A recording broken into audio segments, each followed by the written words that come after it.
pagmamahal, malasakit at kalinga at lalibigin kaagapay natin sa oras ng ating pangangailangan. Ang batang galing sa hirap, nagsumika. Ang batang Maynila, Yorme Isko Moreno Tomamoso. Suggestion Mafia.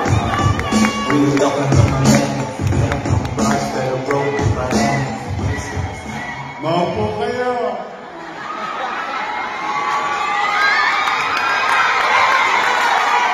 Hi! Hello! Tingnan natin kung sino ang pinakamalakas. District 1! District 2! District 3! District 4! District 5! District 6! Buhay na buhay Ay, magandang hapon sa inyong lahat. Good afternoon! Good afternoon! Nabusog ba kayo? Yes! Una, salamat sa Diyos at nakarating kayo ng ligtas. At salamat sa Diyos, nakaraos tayo nung I love you too. Nakaraos tayo nung pandemya. Mano pa sa pag-aaral ng ating mga anak. Babalik na ako.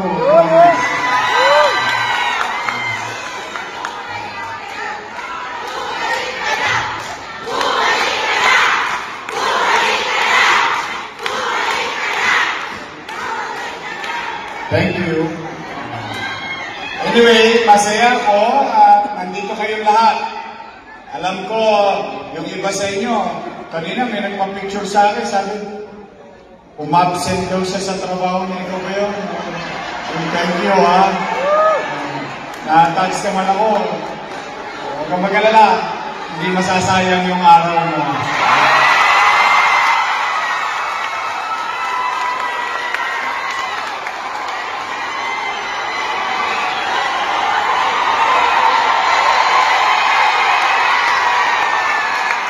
Siyempre, uunawa ko naman yun. Punta kayo rito.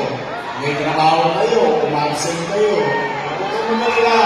Walang uuwinuhan.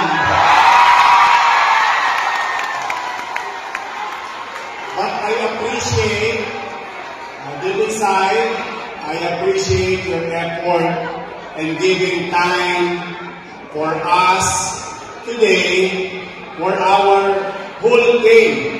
Ang Yorme's choice. Kaya na-appreciate po namin yun. More than anything else. Pero pumanatang kayo, hindi naman kayo imposibilito kasi wala naman kayong maririnig na masakit na salita sa bawat isa sa amin dito. Kasi sayang naman yung araw ninyo. Binigay nyo na nga sa amin. Pauwiin pa namin kayo na ang marunong nila, puro panila. Kung masakit na salita. Hindi. In fact, ako na. On behalf of our team, ako na ang nakikisuyo sa inyo. Huwag kayong makikipag-away. Ako na nananawagan sa inyo. Kung meron mang halaga, yung pagiging alkalde ko dati ng lungsod, bilang dati ng ama, nananawagan ako ngayon, huwag tayo magsasalita laban sa mga kalaban ko.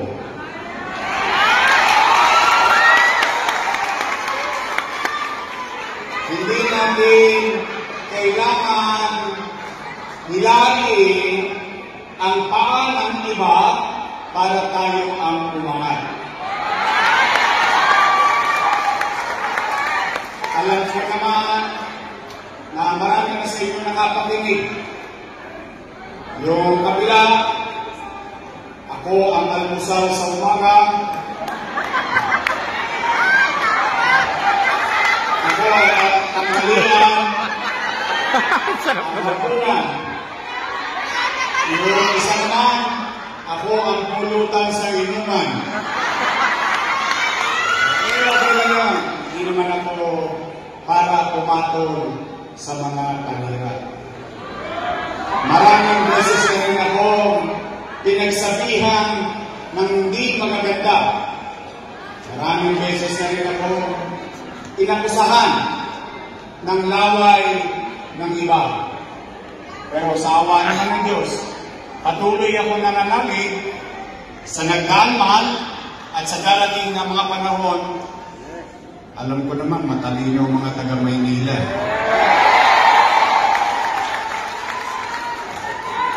Kaya, ang pakiusap ko, huwag kayong sasagot sa mga panira nila. We don't need it. You know why? You know why I'm calling your attention with regard to those individuals? May awa ang Diyos at sa tulong ng mga taga-Maynila. Halimbawa man makabalik ako bilang mayor, ayaw kong pamunuan ang syudad na hati-hati o hiwa-hiwalay. Because at the end of the day, paghalalan, pagkampanya ng mga politiko, magkakaaway. Pagtapos ng halalan, yung mga politiko, pati-pati na. Pero yung nagkasakitan ng loob, tapos na ang halalan, yung magkakapitbahay, galit-galit pa rin. Tama ba? And I don't like that. Why? At the end of the day, tayo rin naman na magkikita sa finals dito sa Maynila. Tama ba? So I don't want to see hate. I don't like to encourage each and every citizen na magtanim ng galit at muhi sa kapwa. Dahil katulad ng sinabi sa atin ng ating mga guro at mga magulang, kung ano ang tinanim mo, siyang aanihin mo. Kaya ang gusto ko, pumanatag kayo. Patuloy tayong maniwala na ang mga taga-Maynila ay matatalino at alam ang nangyari sa lungsod ng Maynila. Kayo na mga leader ng kanya-kanyang paaralan, guru man o magulang, you should know better. You should know better. In fact, malamang sa hindi, lahat kayo magtataas ng kamay kapag tinanong ko kayo kung meron ba kayong anak na nag-aaral sa pampublikong paaralan. Ang sagot yan, opo, lahat kami narito sa e-social. Kaya kung kayo pinananawagan na huwag magsalita ng hindi maganda, huwag sumagot sa mga panira at huwag manira rin ng kandidato. Alam niyo bakit? Ang taong naninira kasi walang maikwentong maganda. Dahil kung ikaw ay komportable sa bagay na ginawa mo, sa bagay na tinupad mo bilang isang obligasyon sa iyong nasasakupan, panatag ang kalooban mo. Ang tanging mong gagawin ay mag-ulat.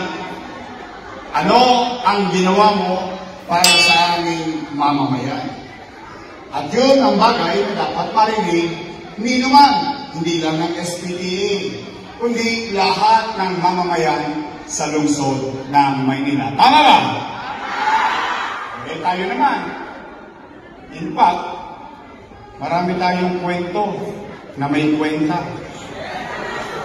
Sampol na lang. Magkaan lang tayo ng kahit konti.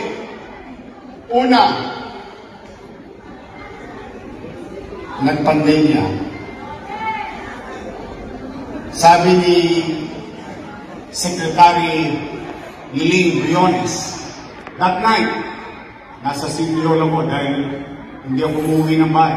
3 months, hindi ako umuwi ng bahay para sa pamilya ko. Natutulog ako sa Sitio sa kasagsagan ng hirap ng tao. Ano sabi ni Secretary Liling Briones? We will continue our education for our children and we will adapt to distant learning. Tama ba? Sinabi niya yun. Napanood ko nung gabi. Anong ginawa ko immediately? Nagpatawag ako ng emergency school board meeting. Ayun. Ando doon ng SPTA, ando ng principal, DCS family, and your city. Ano naging resulta? In a matter of 3 days, nakalikom ako, humigit kumulang 1 bilyong piso.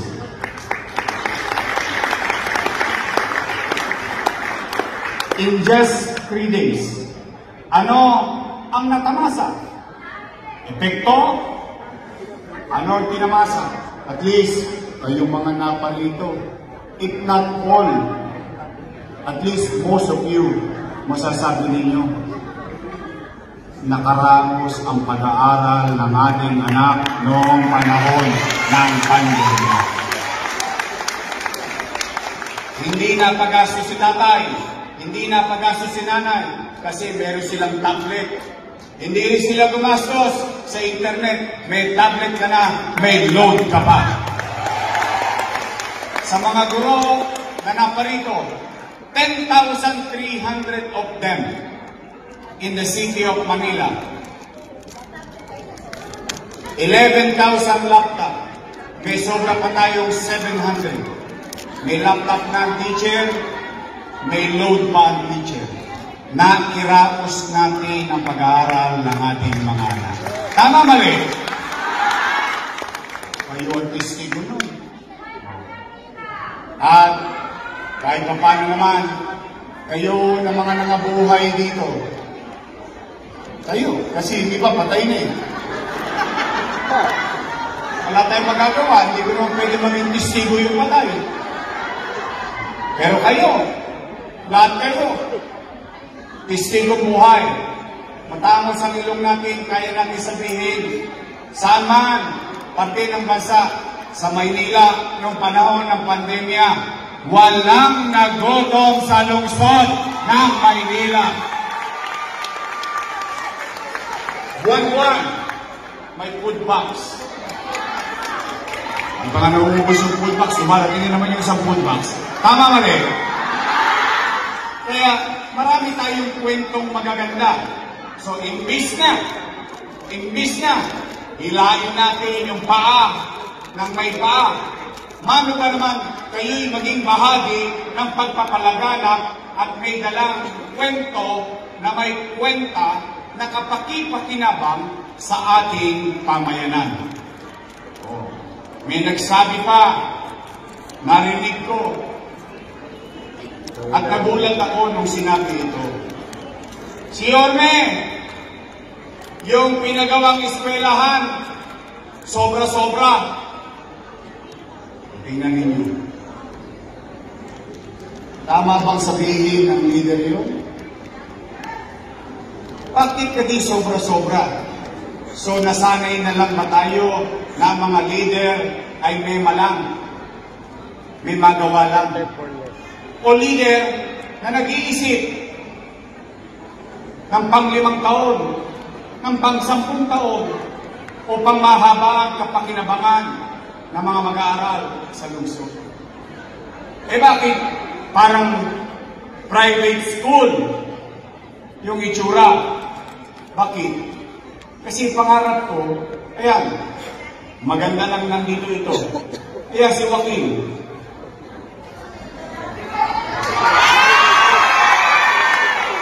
Mas gwapo yan. Saka, kaya si Joaquin. Sila, kasama ng mga kapatid niya. Mapalad sila. Maswerte sila. Bakit? Nag-aaral sila sa pribadong eskwelahan. Bakit? Ipinalag niya yung ama nila. Pinilit kong magkaroon sila ng maayos na paaralan. Nakamit niya. O ngayon, masama ba naman ba na ako bilang ama ng lungsod ng Maynila na maipatikim ko naman sa mga anak ninyo yung natikman ng anak ko? Ngayon lang ako nakarinig, sobra-sobra yung pinagawa. Opo.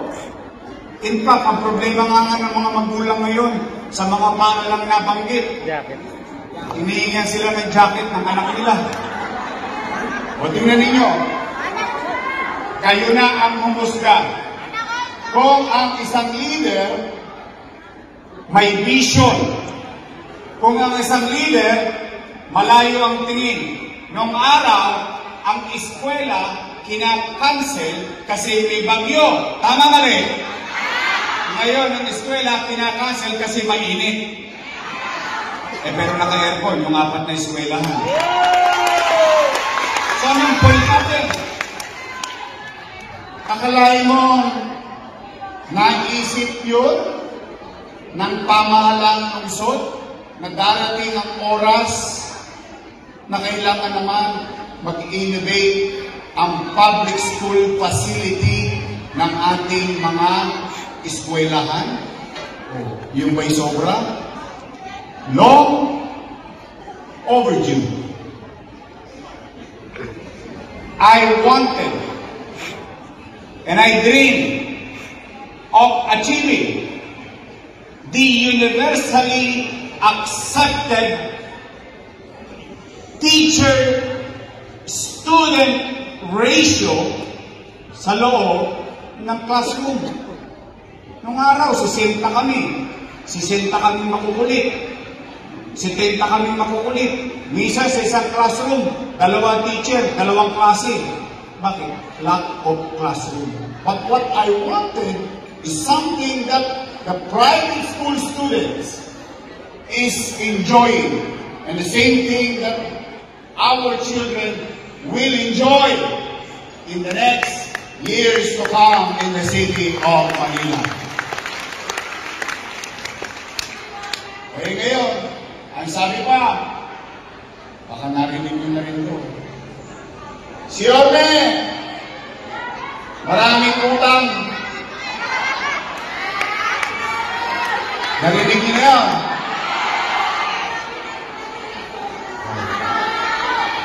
Sige. Para kayo na rin makaparinig nito sa akin. Tanong.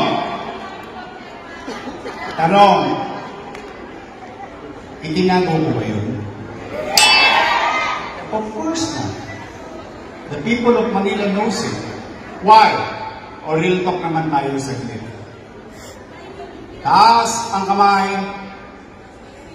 And I'm pretty sure, all of you, na may anak dito. Pamangkin. And so on and so forth. Real talk lang ha.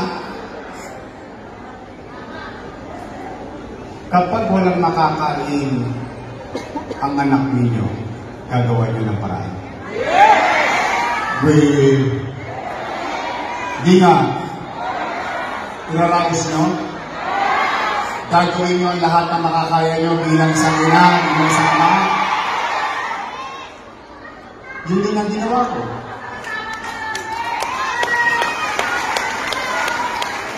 Bilang ama ng 2 milyong bibig sa lungsod ng Maynila. Gusto natin ng kwenta kasi may kwento. Sige, lalagyan ko lang ng konting numero. Kasi, pag nahawakan mo, mukhang maliit na bagay. Pero pag kinuwenta mo, nakalululang isipin. 700,000 families. May mga teacher dito. 700,000 families. Pagpalagay na lang natin, ang isang food box, 1,000 pesos. 700,000 times 1,000. 700 billion. Tama? 700 million or 7 times 8. 8 months. 56. Pagkain pa lang. Napakaliit na food box per family. Magkano halaga? 5.6 billion piso. Tama ba rin? Eh yung kakap. 700,000 times 1,000. 700 million. Plus 5.6. 7.3 billion. Chinicha, lumabas. Ganun lang kasi. Walang kabagay-bagay. Pero at least, kahit pa paano, walang nagutom sa Maynila.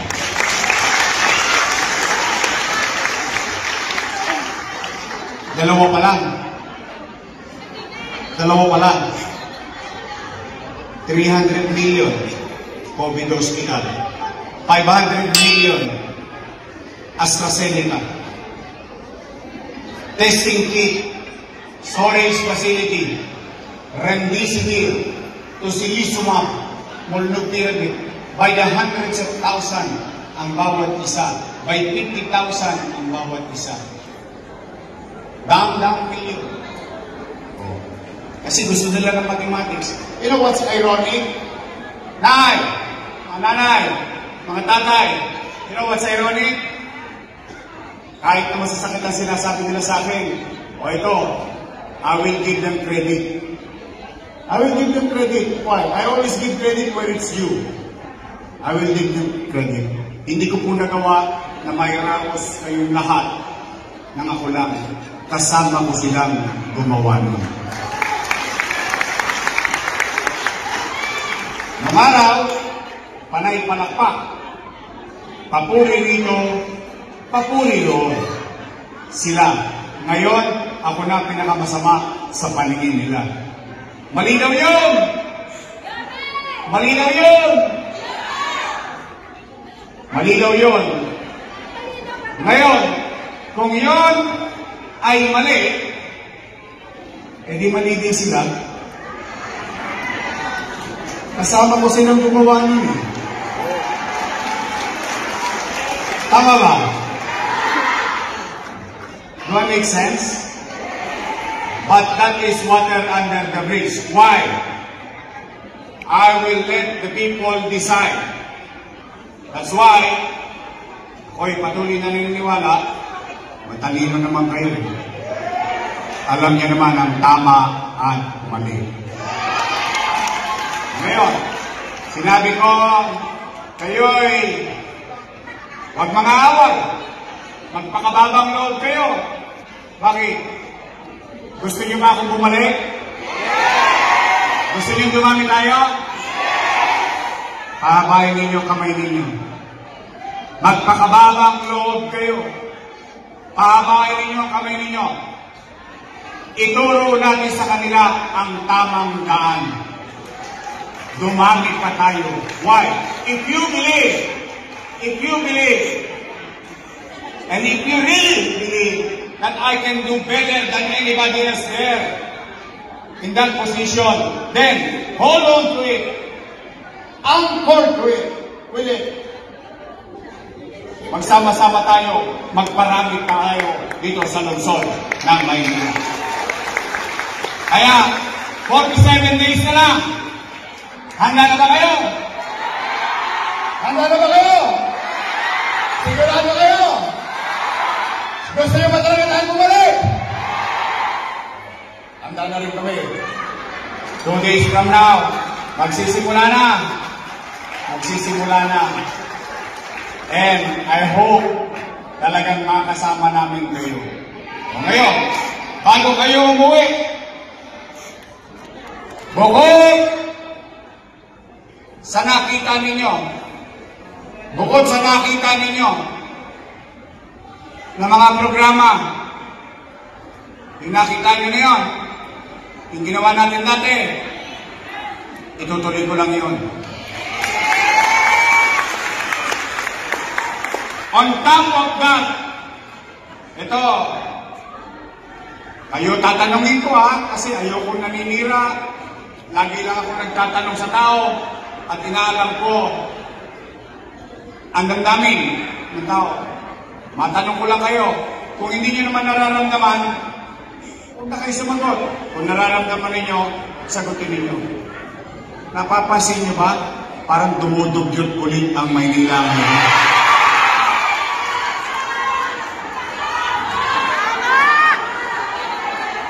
Ito ba? Napapansin nyo? Baka sinacharot-charot nyo lang ako dito. Talaga? Umuwi kayo, may dalang pangarap. Baunin ninyo ito sa inyong pamilya. Sabihin ninyo sa inyong mga mahal sa buhay, lilinisin ko ulit ang lungsod ng Maynila. Pangalawa, tatanungin ko kayo ulit. Nararamdaman niyo ba? Parang dumarami na naman ang tulongis ngayon. Kaliwat kanan ng snatching, holdapan. Parang wala. See? Parang wala ng gobyerno ulit sa Maynila. Ngayon, tanong, gusto nyo ba na maibalik na magkaroon ng gobyerno sa umaga, sa tanghali, sa hapon, sa gabi, hanggang madaling araw magkaroon ulit ng gobyerno sa Maynila? Umanatag kayo, ibabalik ko ang kapanatagan ng pamumuhay sa lungsod ng Maynila.